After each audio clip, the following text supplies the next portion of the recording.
I hope I can live up to the name of this. Come up with that. We're doing pretty good. I have the cards here after business cards. This is a very important item here. This is a sleep mask. I'm not going to be wearing this, but just want to let you know this is made out of a temper foam. Okay. This is a sharper image one. They don't make those too much anymore. But Brookstones are pretty good. And blocking light is a key thing. They're finding lots of interesting new things. Now, they looked at the light from these, and they find that the LED lights are higher in blue light, and that keeps you awake even more than the regular LCD type of lights that you might look at. So the new technology for televisions and for computers that are more efficient actually produce higher frequency bluer light that in turn may make you more alert and keep you from getting to sleep at night, which is what you're not trying to do. But just to go through some of the things, I'm Jeff Donigan. I'm a licensed nutritionist here, and I'm here on Mondays. And on Monday at noon to 1, we do a radio show with Jolie Root and Al Foreman. And so I've been doing radio in South Florida for a few years. And what we try and do is bring up subject matter that's pertinent to people's health issues and relate that back to processes by which people can control, take better control of their own health by using nutrients, which is not an irrational idea to try and resolve many of those issues. But I know in this culture that has been so totally won over by the pharmaceutical industries, it goes without saying that is often looked upon as a ludicrous idea. But I'm here to say some different things about the role of nutrients and sleep quality. And I think perhaps what got me into the subject matter as far as clients go to principal extent was that I saw a lot of people that were taking various types of benzodiazepines, various types of sleeping pills that in turn blocked their ability to get sleep. And they couldn't stop taking them because they found they are so alluring, the whole process of taking a drug that you know is supposed to be good and that may have worked for sleep at one particular point. After a while, it may decidedly have an opposite effect. As in anything you anticipate, may have an equal or opposite effect overall. But certainly benzodiazepines and many of the Valium, Librium, Restoril compounds that have been around for about 50 years. At one point, half of all the women in France were taking Valium. They found that out in the 60s. So it's a very widespread use of these types of drugs, and anxiety and sleep were some of the key issues that many people took them for. But what they find is that people who take these types of drugs, including hypnotics such as Ambien, is that they reduce the amount of deep delta sleep, which is both important for memory consolidation and for a sense of well-being. So we have stages of sleep. We have light sleep and dark and deep sleep. And just to start out looking at the whole process, we have a series of stages. We sleep in about a 90-minute sleep cycle. And every 90 minutes we go from light sleep down into deep sleep and then back up into light sleep again. And this light sleep is characterized by higher frequency and lower voltage. And the deep sleep is characterized by low frequency and high voltage.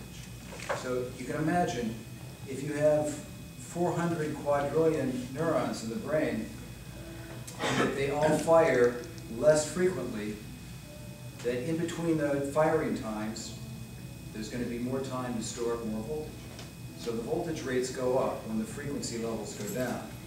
And to contrast that with our consciousness right now, we're in ordinary waking consciousness, which is between 13 and 35 cycles per second approximately. And that high frequency state is a relatively low voltage state. Now this doesn't address the total number of neurons that are involved, or which parts of the brain are involved necessarily, but just an overall effect. I think it's an interesting concept that ordinary waking consciousness, or beta consciousness, is a low voltage state. Because it's more, brain activity is more engaged and it's more diffuse, whereas when you measure deep sleep, it is much more voltage, maybe as much as 5, and some people can produce as much as 150 microvolts, or 150 millionths of volts. But right now, we're cruising along between 0.5 and 1 microvolt, 1 millionth of a volt that's measured on the scalp. And these are kind of important concepts because when you take medications, it may alter that quality and that number of receptor sites or number of cells in the brain that are producing this deep delta sleep, which is what we're trying to achieve. Now, somewhere in between that is REM sleep and non-REM sleep, which can be not quite as low as deep delta sleep, which is the absence of thought or absence of cognitive awareness. But when you're dreaming, you may be getting somewhat a more middle level of 4 to 8 cycles per second, which is called beta. And so delta is 1 to 4 cycles per second, that's deep sleep. Theta is 4 to 8 cycles per second. Alpha is 8 to 12 cycles per second. And above alpha is beta, and that's where we are now. So you got these stages of consciousness. You start to fall asleep, and you go into shallow sleep for 15 or 20 minutes, and then you go and capture the most amount of deep delta sleep that you capture the entire night. And since we sleep in a 90-minute sleep cycle, that first period of time in delta sleep is the longest, and then the next 90-minute cycle is the next longest, and by the time you wake up in the morning, after having 4 sleep cycles, and you've slept for 6 hours or so, you're starting to get less deep delta sleep, but you probably are spending more time in dreaming at that time. So that's sort of the way things work. And when we're trying to get better quality sleep, part of what we're trying to accomplish is trying to get ourselves to wake up in that light sleep state of mind. So it really does help if you try and sleep for 7.5 hours. If you set the alarm clock, if you go to bed at 10:30, got to get up at 6, that's 7.5 hours. That's 4 or 5 sleep cycles through the night. And if you can capture that much sleep, you'll wake up feeling more refreshed because you'll be able to wake up without having to push through being in deeper sleep. So it does work out as a process to know what the time is that you're going to bed at and when you're trying to wake up at, so that you can wake up at this node of light sleep. Yes? Is that like the max you should do, or?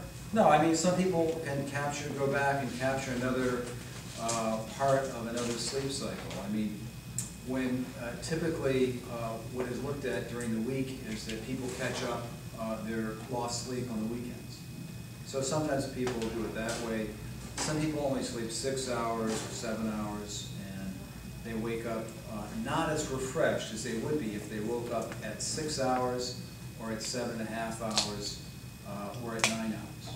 Now, they have me on a drug called Lexapro. I take 5 milligrams a day. Does that interfere with the deep sleep? Lexapro is a serotonin and norepinephrine reuptake inhibitor, and those two, one is excitatory, the other one's inhibitory. Those are pretty low dosages for the Lexapro effect, but all of the serotonin reuptake inhibitors are based on a compound that's not unlike Teflon. It's a fluoride-containing compound. So it's going to lower your thyroid. The more you take of serotonin reuptake inhibitors, or SSRIs, selective serotonin reuptake inhibitors, or combination with norepinephrine or dopamine, the more you take of them, generally, the more side effects. The more you take, the longer you take them, the more side effects. There may be.